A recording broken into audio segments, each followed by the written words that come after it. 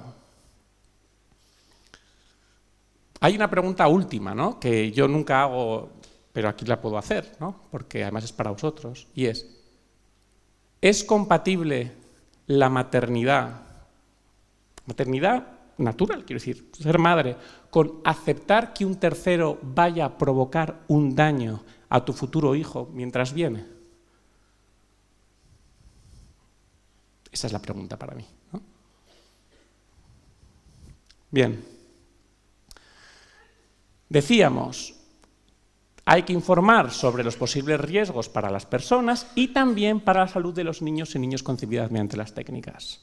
¿Bien? Y hay que distinguir distintas técnicas y procedimientos, como enseguida veremos. Bien, hay que decirlo en dos niveles, un nivel más técnico y profesional y un nivel que lo entienda todo el mundo, ¿vale? Y acceso a fuentes de información, ¿vale? Y deben coincidir la información que te den online con la que sea real. No pueden decir, hay muchas posibilidades, y luego ya cuando has firmado y tal, ya firmas la información válida. No. Pero en los consentimientos informados tampoco aparece esta información. Es más, la Sociedad Española de Fertilidad tiene unos modelos de consentimiento informado donde no aparece nada ni de riesgos ni de tasas de éxito, lo cual es muy fuerte porque es la referencia que tenemos. ¿Bien? Bien, aquí un dato, este artículo tardó en salir. Yo llevo años diciendo, seguro que puede haber problemas en este aspecto, y es, mirad, la persona in vitro más mayor tiene 47 años, es del 78, ¿vale? Y tenemos exponencial, se estima que en España, bueno, estimo yo, por decirlo así, con los datos exponenciales tenemos del 2021, pero 2024 estaremos entre el 15 y 20% de los que nacen son in vitro. En España, 15-20%, que es una barbaridad, ¿vale? Entonces, entre 0 y 10 años hay muchísimos, de 10 a 20 hay menos, de 20 a 30 hay muchos menos y más de 30 hay muy poquitos. Entonces, ¿qué pasa? Que sabemos que las enfermedades que tienen las hemos visto, digamos, en los niños pequeños, pero todavía no hay una, por decirlo así, una información sobre qué va a pasar cuando llegue la edad crítica de los 50, que ahí es cuando empiezan los achaques, por decirlo así, ¿vale? Entonces, han encontrado ya, por fin, en los telómeros, en el tamaño, la longitud de los telómeros, que es algo que, si no sabéis todavía sabréis, está relacionado con enfermedades de envejecimiento, ¿no? Sabéis que la oveja Dolly, ¿no?, fue una maravilla, pero cuando era adolescente murió de artritis, o sea, este era un desastre, ¿no? ¿Por qué? Porque cuando toquiteas la línea germinal, una de las cosas que pasa es que uno, por decirlo así, le salen enfermedades cuando no tienen que salir. Por ejemplo, se ve ahora que los niños tienen un aumento de riesgo de ¿qué? De presión arterial, de diabetes, de cáncer, cosas que tiene sentido que salgan en todo caso más adelante. Bueno, pues ya hay un fundamento básico, o sea, de que esto tiene, ¿no?, tiene sentido que sea y ya se está demostrando, ¿no? Es algo que yo llevaba comentando tiempo. Y bueno, consideraciones adicionales. El consentimiento informado tiene que estar público en la página web. En ninguna web aparece. Y yo creo que no aparece porque se huelen futuros problemas. Y, o sea, no te lo dan nunca, ¿vale? Solo cuando ya estás ahí, ¿verdad? Bien. El tema de también a personas con discapacidad, esto por ley ya tendrían que adaptarse, más cosas. Catálogo público de consentimiento informado, sería maravilloso poder hacer un consentimiento informado, ¿verdad?, universal, esto es uno de los proyectos que tengo en mente. Y, vale, bueno, esto ya sería, bueno, esto lo dejamos. Más, bueno, aquí vamos a dejarlo porque se me acaba el tiempo y tengo muchas cosas que comentaros. Bien, difusión científica de las guías. Voy a ir rápido. Estas guías, como os he dicho, las hemos difundido por todo el mundo, sí, al final por todo el mundo, porque hemos estado en ese congreso donde estaban todos, ¿no? Entonces, en el Congreso Internacional de Bioética hace poquito, el ESRE, la European Society of Human Reproduction and Embryology, estuvimos difundiéndolas, la hemos presentado también a distintas asociaciones, la americana, la de los países de Oriente Medio. Hemos ido a congresos de epidemiología internacional, hemos ganado el premio, este es Josemi, que es encargado de toda la metodología, a la mejor conferencia senior, ¿verdad? El EPCOG es otra de las asociaciones importantes, es European Board of Gynecologists and Obstetrans, ¿vale?, que también lo hemos presentado ya. El IFFS, lo que os contaba antes. Bien, ¿Qué os quiero decir con esto? Que hemos hecho todo lo que hemos podido y la cosa no acaba de arrancar. Y fijaros que lo que hemos hecho ha sido, que igual no ha quedado claro, la parte legal ha mostrado que las clínicas están incumpliendo con la legislación del derecho de consumidor, derecho de publicidad y derecho de salud.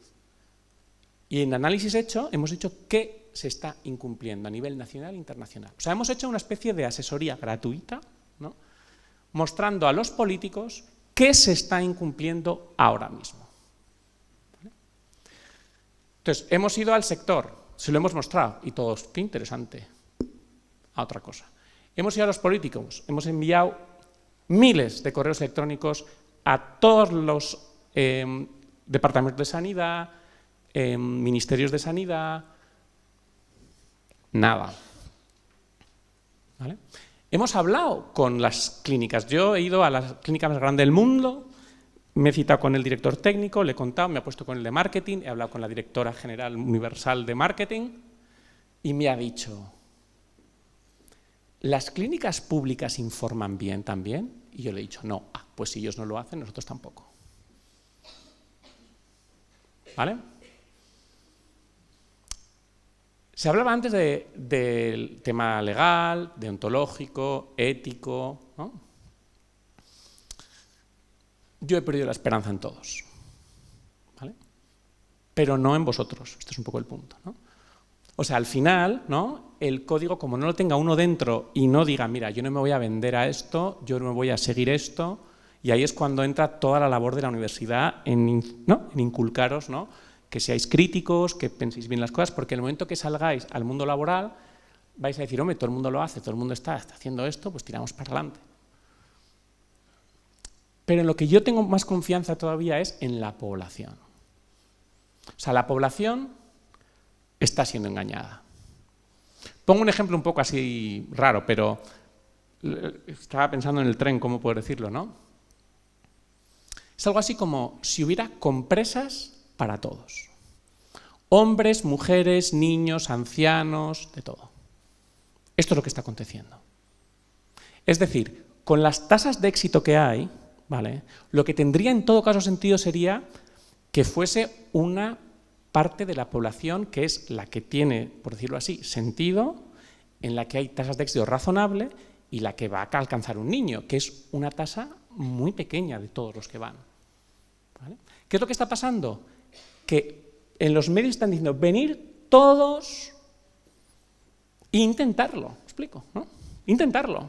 Entonces, ¿qué pasa? Que todo ese dinero que cae, ¿no?, sería como si yo, que vendo compresas, os convenzo a hombres, mujeres, ancianos, niños, que todos tenéis que comprar e intentar poneros mi compresa. Iríais andando con la compresa, iría yo con la compresa, y sería surrealista, me había dejado 40.000 euros y no pasará nada. Es eso, ¿vale? Aquí no es cuestión de no ir, es inmoral, no, es algo tan básico como decir, mira, o sea, el negocio no tendría que ser este, y si lo es por toda esa información que os está llegando, ¿vale? Y que cuando se avisa a las clínicas y cuando se avisa a los gobiernos, ¿no?, no sé qué pasa, pero todo sigue igual. Ingenuo de mí, que yo pensaba, cuando demuestre que están incumpliendo legalmente con todo esto, todo cambiará. Está demostradísimo, nadie puede decir ni mu, porque ya no hablamos de no es bueno, no, estás incumpliendo con una ley básica de informar sobre los riesgos asociados a tratamientos. Están naciendo niños con autismo, con atresias, con linfoma de Hodgkin, y la cosa sigue.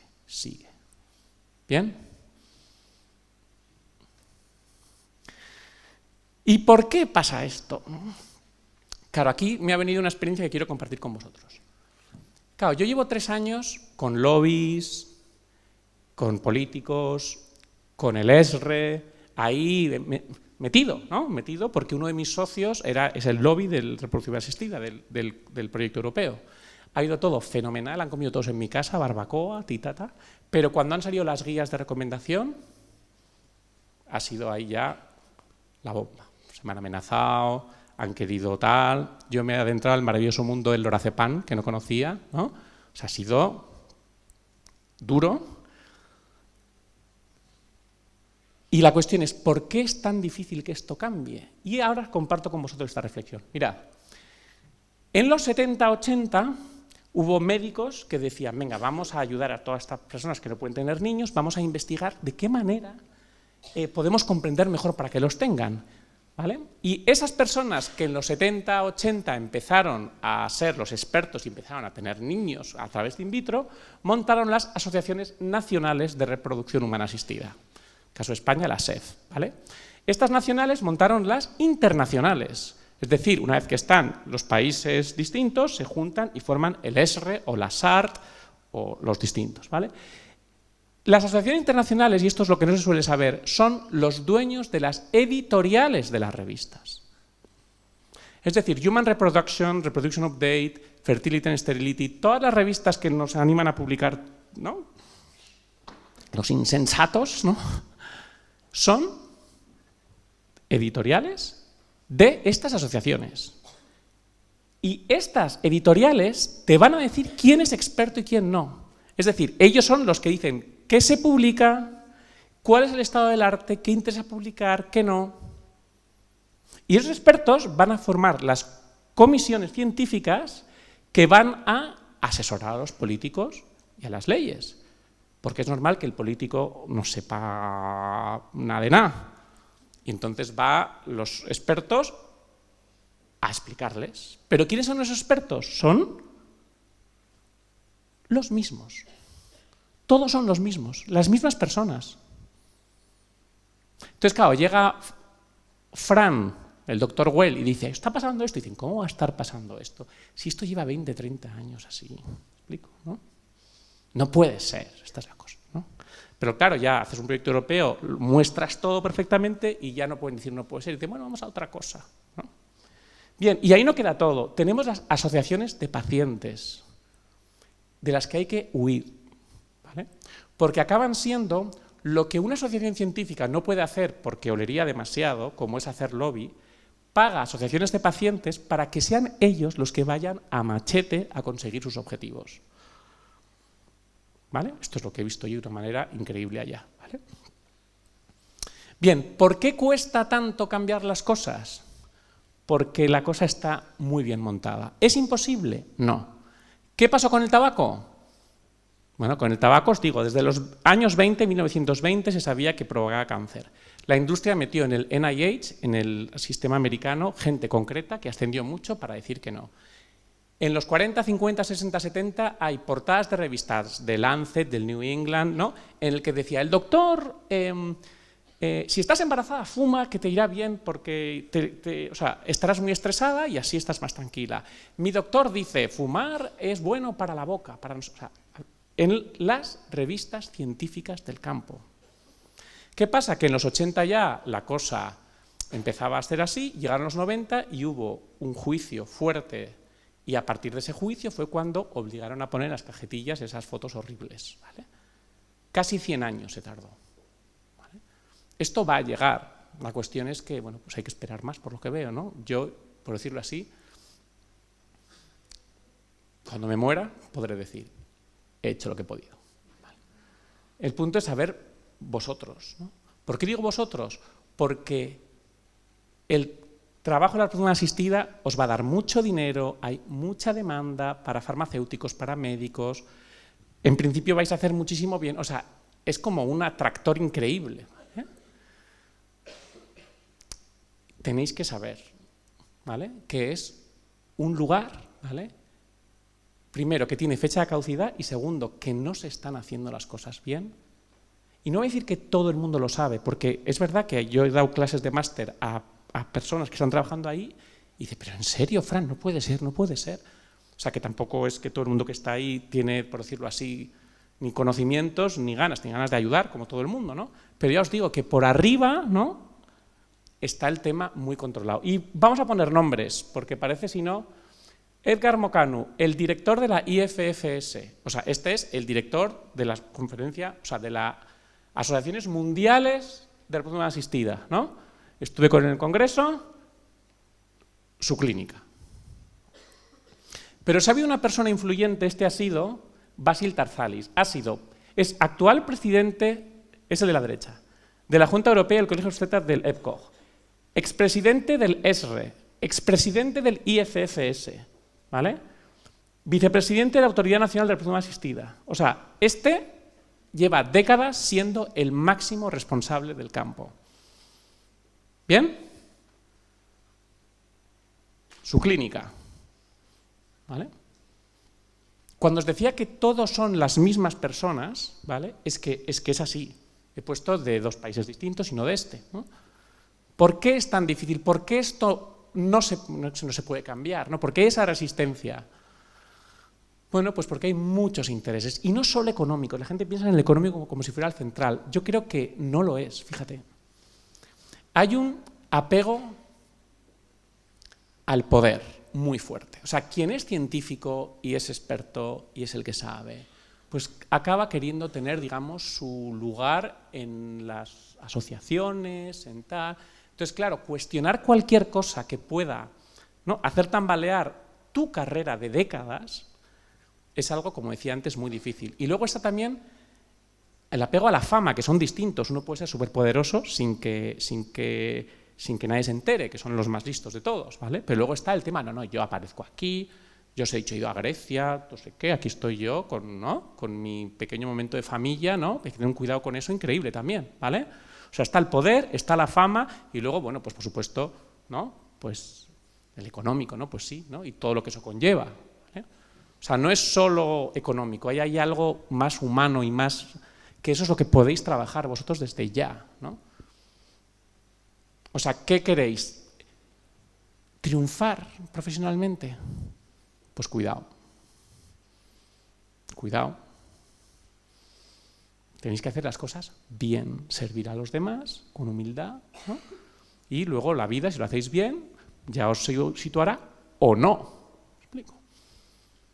Pero tickets para el triunfo tienen un precio siempre, y más cuando es un triunfo un poquitín así, ¿vale? Bien, la gente piensa que esto funciona así. Me acuerdo, me enviaron, Fran, ¿esto es lo que tú quieres decir? Un amigo y tal. Y dije, no, hice el mío propio, ¿vale? O sea, tenemos a la industria, ¿no?, que tiene a todos, ¿vale? Bien, y luego tenemos también intereses, ¿no?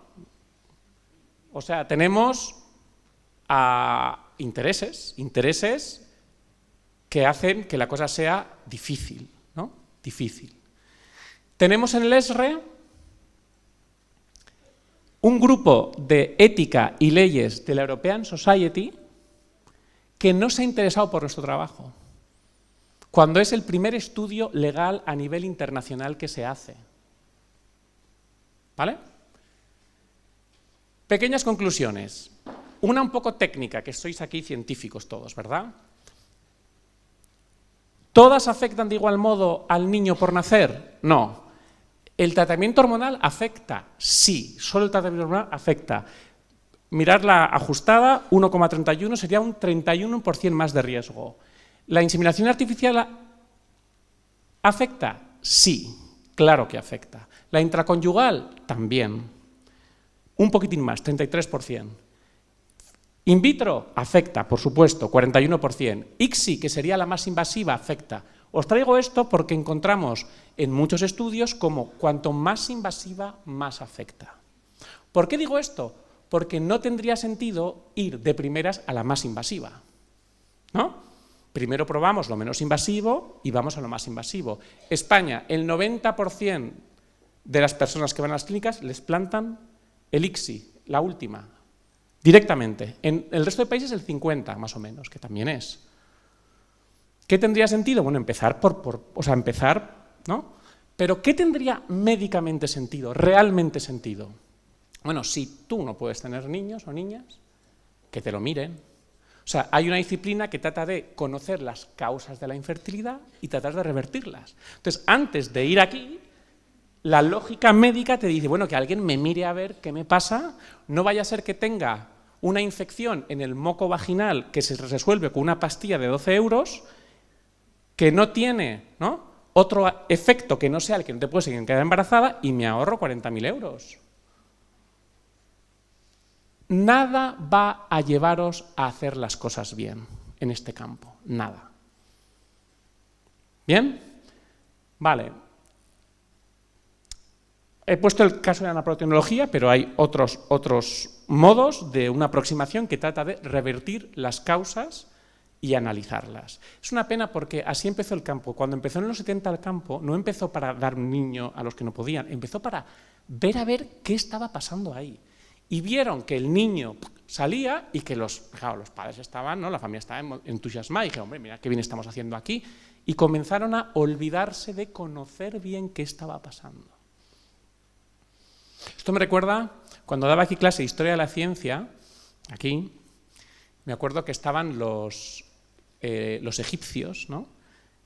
¿Vale? Que estaban los de las casas de la vida, que eran los que embalsamaban y tal, ¿vale? Y que tenían un conocimiento increíble de la fisiología humana, pero ese conocimiento nunca pasó a la medicina de la época. ¿Por qué? Porque eran territorios, ¿no? Entonces, lo que unos pocos hacían solo para el faraón cuando se moría, que era conocer perfectamente la fisiología para ver cómo embalsaban y tal, jamás se pasó a la sociedad. Bueno, pues aquí pasa un poco lo mismo, o sea, todo ese conocimiento que se podría generar, pero ¿qué pasa? Que como resuelvas ese problema, ya no hay negocio. Entonces, tenga uno las creencias que tenga, no tiene sentido ir a las clínicas si antes no te miran qué te pasa. Y ya hay gente encargada de eso.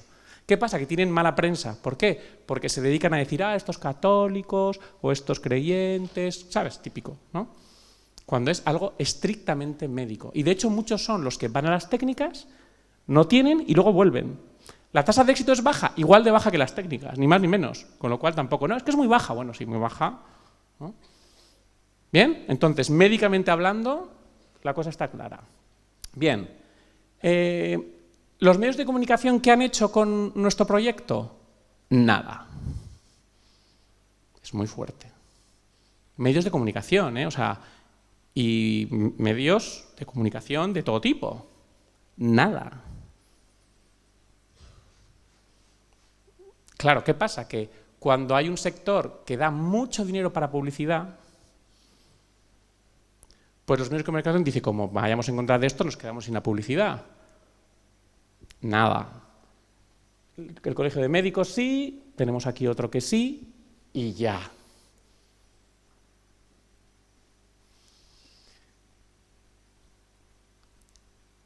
Esperanza tenemos que tener, ¿vale? Porque si no, apague, vámonos. De hecho, creo que la esperanza es clave. Fijaros.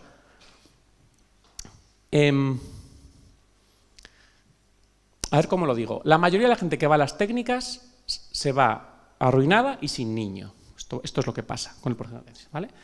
¿Y qué lleva a todo eso? Pues un poco la desesperación de un quiero y no puedo, ¿vale? Que pasa lo mismo con el aborto, porque al final tengo un problema enorme y no quiero enfrentarlo, y pasa lo mismo con la eutanasia, estoy fatal, por favor, esta vida no tiene sentido. O sea, desde mi punto de vista, la desesperanza está en la raíz de todas esas bioéticas distintas que hablábamos antes, ¿no? Y aquí hay otra más, ¿vale? Entonces aquí la cuestión sería, vamos a ver, ¿no? Que no me pueda el desamparo y la desesperanza, ¿vale?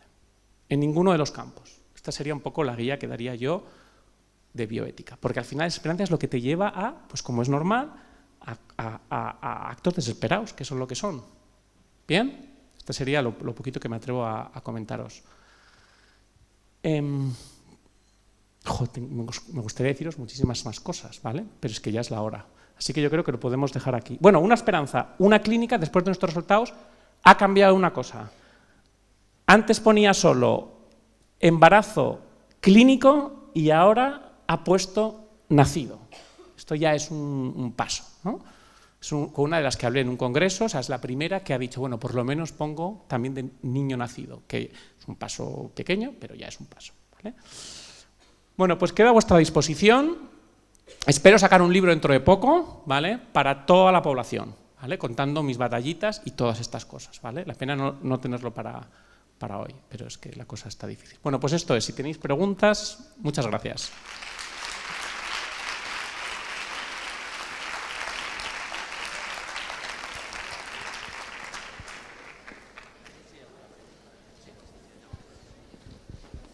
Espera, me quedo yo con este. ¿Hay otro por aquí?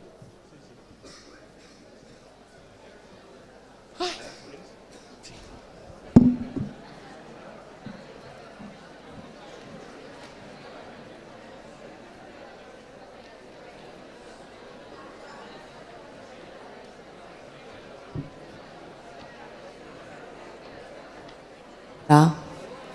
En primer lugar, mil gracias. Ha sido revelador, la verdad, súper interesante.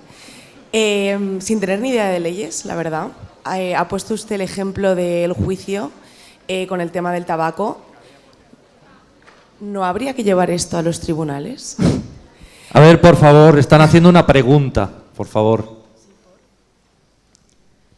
Perdón, gracias. Pues, nada, que más allá de la divulgación, que por supuesto es fantástica, y de intentar que se nos haga caso desde el punto de vista de la comunicación, dado que está todo controlado por los lobbies, etcétera, como usted ha comentado, ¿no habría que llevarlo directamente a los tribunales, ya sean nacionales o europeos? Al igual que se regulan un montón de aspectos del tema de, yo qué sé, la experimentación con animales, ¿no debería haber unas pautas europeas, por ejemplo? Pues vamos a ver.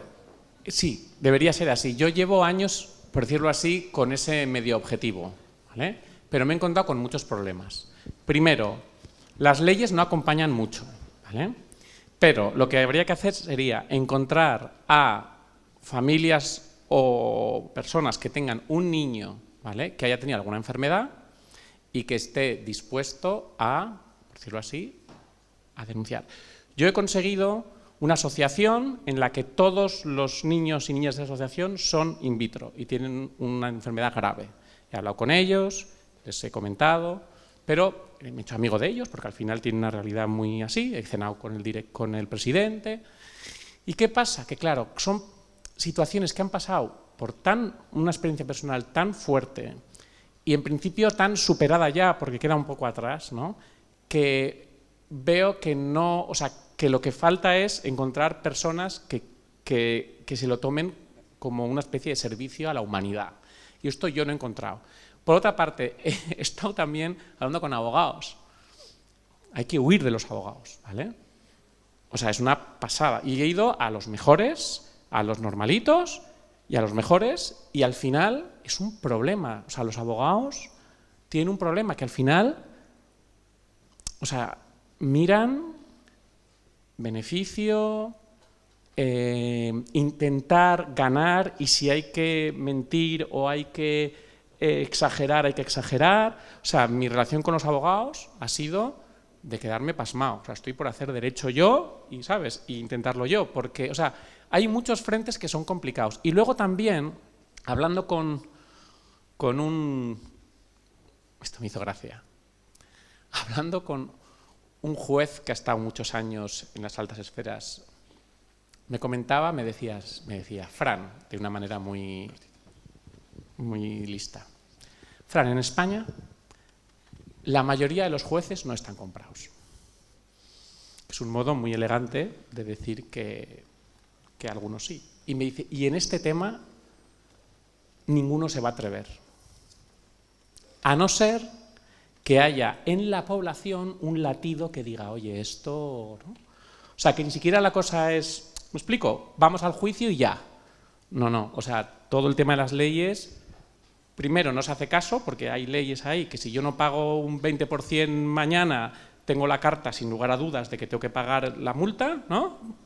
Pero están incumpliendo con 27 leyes nacionales e internacionales y aquí no pasa nada. O sea, es decir, no me fío mucho yo de lo vinculante, y no te digo ya de lo no vinculante, pero yo sí creo que esto pasará por los que estáis aquí. O sea, los que estáis aquí, espero que, ¿no?, que cada vez os haréis más mayores, cada vez sabréis más, ¿no? Y, ¿no? Entonces, sí, yo creo que pasa por ahí, pero yo creo que la sociedad no está preparada todavía. Esto es lo que yo creo. Y ya una última cosa Sí. breve.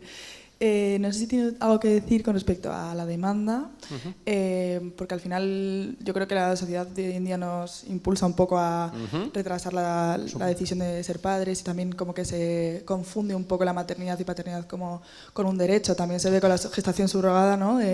Soy capaz de poner a una tercera persona en peligro su salud con tal de yo suplir mi supuesto derecho de ser padre. Entonces, ¿cómo se lleva esto con...? Vale, es una pregunta súper interesante. Mira, varias cosas aquí. Una, o sea, es un problema. La sociedad en la que estamos es un problema. Y está claro, por decirlo así, que las clínicas responden a una demanda, pero con presas para todos. Es decir, si realmente estuvieseis bien informados, ¿no?, ¿vale?, de cuándo tiene sentido acudir a la reproducción humana asistida, ¿vale? Porque pensar que en plan positivo el 70% de los que van, y en plan positivo, se van a casa dejándose 40.000 euros con un estrés y con unos problemones enormes y sin niño, ¿vale? Entonces, eso es una realidad objetiva. Entonces, esa demanda, por decirlo así, no es que no sea real, pero está siendo manipulada, ¿no?, con esperanzas que no se dan. O sea, por eso que, aunque parece que hay mucha demanda, luego dices, bien explicado todo, no, esto por un lado, ¿vale? Y luego por otro, pues sí, lo que faltan son políticas que apoyen a los jóvenes, ¿no? Ahí tenemos un poco culpa a las universidades. No, haz luego un máster, venga, haz luego otro máster, venga, haz el doctorado, ¿no? Y dices, bueno, ¿sabes? Pues yo cada vez que me preguntan si alguien quiere hacer un máster, digo, no. ¿Explico? O sea, no, vete a trabajar, búscate la vida, porque esto es el cuento chino, ¿no?, que al final te haces mayor, pasan los años, ¿no?, y la cosa se complica y te vas a encontrar igual encima después, que es que al final la vida es así. Entonces yo creo que la sociedad tiene que dar valor a la maternidad y a las nuevas generaciones de personas, y es algo que no pasa. O sea, si comprendemos bien que un niño es una novedad, que es como una irrupción increíble, que la maternidad es algo, ¿no?, pero no estáis todos estudiando. O sea, entonces creo que ahí la sociedad tiene que organizarse y dar muchas facilidades y decir, menor de 30 años con niño, te pongo una casa. Una casa. ¿Explico? O sea, cosas que alguien con 26 diga, he acabado la carrera, tengo novio y tengo de repente una ayuda increíble, ¿sabes? ¿No? Porque si no... Y luego también la maternidad es eso, ¿no? Que bueno, pues aquí hay toda una cosa de qué os va a llenar a las mujeres particularmente en esta vida, ¿no? Porque al final la desesperación de los 40, ¿no?, es un fruto vuestro, de vuestra visión, ¿no?, de lo que os han metido y de lo que tenéis. O sea que al final entonces hay una reflexión mucho más profunda del valor de la maternidad, el valor de una buena vida, de la sociedad. O sea, la sociedad es infecunda en cuanto tal. No es un problema individual, es un problema de la sociedad, que parece que... Entonces estoy contigo, o sea, hay que hacer políticas y hay que cambiar el chip y hay que ver, no sé, el estrés al que están sometidos todas las mujeres que yo conozco, ¿vale? O sea, todas las mujeres que yo conozco con confianza, lo digo así de bestia, ¿no?, son madres estresadas. El psicólogo, estresadas, y, por decirlo así, no sienten que tengan una vida plena. Profesionales del carajo, ¿vale? Todas, o sea, no una o la mayoría, o sea, te estoy pensando en esta. O sea, todas con las que yo tengo. Entonces, eso hay que decirlo, ¿sabes? Y lo tienen que decir ellas, no nosotros, ¿sabes? Tienen que decir, mira, yo he apostado por esto y estoy todo el día empastillada. Y encima quiero irme de vacaciones porque es que no tengo energía para más, ¿no? Entonces, todo eso... o lo sacáis vosotras, si lo saco yo, vamos, me metan a la cárcel. Pero ahí vosotras, ver un poco, ¿no?, mirar vuestras hermanas mayores, vuestras madres, ¿no?, mirar un poco cómo va el tema. Y veréis que es que la cosa no está bien organizada, ¿sabes? Así que yo tiraría por ahí, ayudas y reflexión vuestra de la mujer que diga, ¿qué quiero? ¿Qué pasa? ¿No? Ay. Bueno, muchas gracias.